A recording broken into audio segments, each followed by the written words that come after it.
നമസ്കാരം. SFIO കേസിൽ summons കിട്ടിയാലുടൻ കുറ്റപത്രം റദ്ദാക്കാനുള്ള നിയമ പോരാട്ടത്തിനൊരുങ്ങി മുഖ്യമന്ത്രിയുടെ മകൾ ടി വീണ. SFIO അന്വേഷണത്തിനെതിരെ ഡൽഹി ഹൈക്കോടതിയിൽ CMRL നൽകിയ ഹർജി 21-ന് പരിഗണിക്കും. അതിനു മുമ്പ് എറണാകുളം അഡീഷണൽ സെഷൻസ് കോടതിയുടെ സമൻസ് വീണയ്ക്ക് കിട്ടാനിടയുണ്ട്.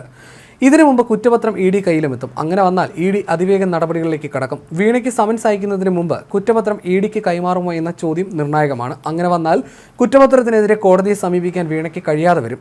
ഈ സാഹചര്യത്തിൽ വീണ സുരക്ഷിത സ്ഥാനത്തേക്ക് മാറിയെന്നും സൂചനയുണ്ട്. SFIO കുറ്റപത്രത്തിനായി പതിവിൽ കവിഞ്ഞ തിടുക്കം ED കാട്ടുന്നത് വീണയെ കൊടുക്കാനാണെന്ന വിലയിരുത്തൽ മുഖ്യമന്ത്രിയുടെ ഓഫീസിനുണ്ട്. SFIO കേസിലെ കുറ്റപത്രം റദ്ദാക്കേണ്ടത് ED അന്വേഷണം ചെറുക്കാനും ആവശ്യമാണെന്ന വിലയിരുത്തലാണ് വീണയുടെ നീക്കം. ഇതിനായി നിയമോപദേശം തേടിയിട്ടുണ്ട്.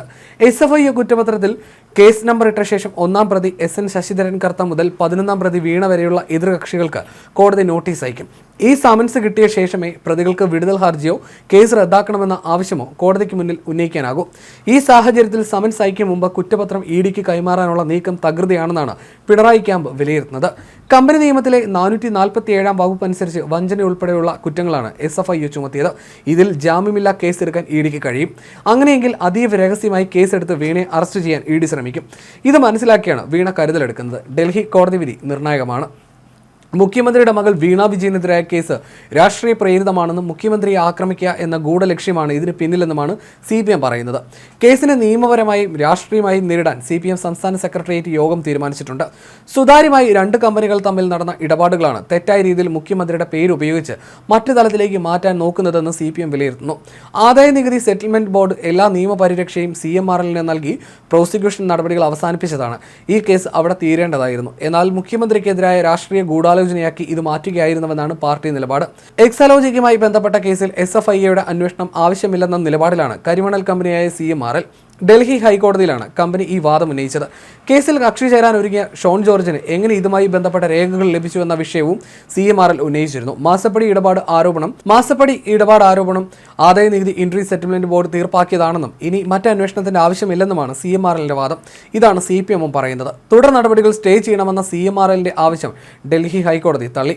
SFIO അന്വേഷണം പൂർത്തിയായ സ്ഥിതിക്ക് പുതിയ ഹർജി നിലനിൽക്കുമോ എന്നും കോടതി ചോദിച്ചു. കേസ് 21-ന് പുതിയ ബെഞ്ച് വീണ്ടും പരിഗണിക്കും. പുതിയ ബെഞ്ചായിരിക്കും ഇനി കേസ്. അതേസമയം കേസിൽ ED കടന്നു വരികയാണെന്നും ഇത് ഗുരുതര പ്രത്യാഘാതമുണ്ടാക്കുമെന്നാണ് CMRLന് വേണ്ടി ഹാജരായ കപിൽ സിബൽ വാദിച്ചത്. മുഖ്യമന്ത്രി പിണറായി വിജയന്റെ മകൾ വീണയുടെ എക്സാലോജിക് കമ്പനിയുമായി ബന്ധപ്പെട്ട് മാസപ്പടി കേസിലാണ് SFIO അന്വേഷണം നടക്കുന്നത്. കരിമണൽ കമ്പനിയായ CMRLിൽ നിന്നും വീണ വിജയൻ ചെയ്യാത്ത സേവനത്തിന്റെ പേരിൽ മാസപ്പടിയായി പണമിടപാട് നടത്തിയെന്നാണ് കേസ്. നേരത്തെ സ്വകാര്യ കരിമണൽ കമ്പനിയുമായുള്ള ഇടപാടുകളിൽ SFIO അന്വേഷണം തടയണമെന്നാവശ്യപ്പെട്ട് വീണ നൽകിയ ഹർജി ഹൈക്കോടതി തള്ളിയിരുന്നു. മാസപ്പടി കേസിൽ തനിക്ക് ബന്ധമില്ലെന്നാണ് വീണയുടെ നിലപാട്. താൻ IT പ്രൊഫഷണൽ മാത്രമാണ് രാഷ്ട്രീയ പാർട്ടികളുമായി തനിക്ക് ബന്ധമില്ലെന്നും അവർ വ്യക്തമാക്കിയിരുന്നു. കേരളത്തിൽ ഈ അടുത്തിടെ ചർച്ച ചെയ്യപ്പെട്ടുകൊണ്ടിരിക്കുന്ന വിഷയമാണ് മാസപ്പടി. മുഖ്യമന്ത്രി പിണറായി വിജയന്റെ മകൾ വീണ ഉൾപ്പെടെ ആരോപണ വിധേയമായ വിവാദമാണിത്. കേരളത്തിന്റെ തെക്കൻ തീരങ്ങളിൽ നിന്നും ഖനനം ചെയ്യുന്ന ഇൽമനൈറ്റ് ധാതു പ്രധാന അസംസ്കൃത വസ്തുവായി ഉപയോഗിച്ച് ഉൽപ്പന്നങ്ങൾ നിർമ്മിക്കുന്ന സ്ഥാപനമാണ് Cochin minerals and rutile limited. കമ്പനിയുടെ തടസ്സമില്ലാതെ പ്രവർത്തനങ്ങൾക്കായി കൊച്ചിൻ മിനറൽസ് ആൻഡ് റൂട്ടെയിൽ ലിമിറ്റഡിന്റെ മാനേജിംഗ് ഡയറക്ടർ ശശിധരൻ കർത്ത, രാഷ്ട്രീയക്കാർ, ട്രേഡ് യൂണിയനുകൾ, മാധ്യമ സ്ഥാപനങ്ങൾ, പോലീസ് ഉദ്യോഗസ്ഥർ തുടങ്ങിയവർക്ക് കൈക്കൂലി നൽകി. മുഖ്യമന്ത്രി പിണറായി വിജയന്റെ മകൾ വീണ ഉൾപ്പെടെയുള്ളവർ നിയമവിരുദ്ധമായ തുക കൈപ്പറ്റിയെന്ന തരത്തിലുള്ള ആരോപണങ്ങൾ പുറത്തു വന്നതോടെയാണ് സംഭവം വിവാദമാകാൻ തുടങ്ങിയത്.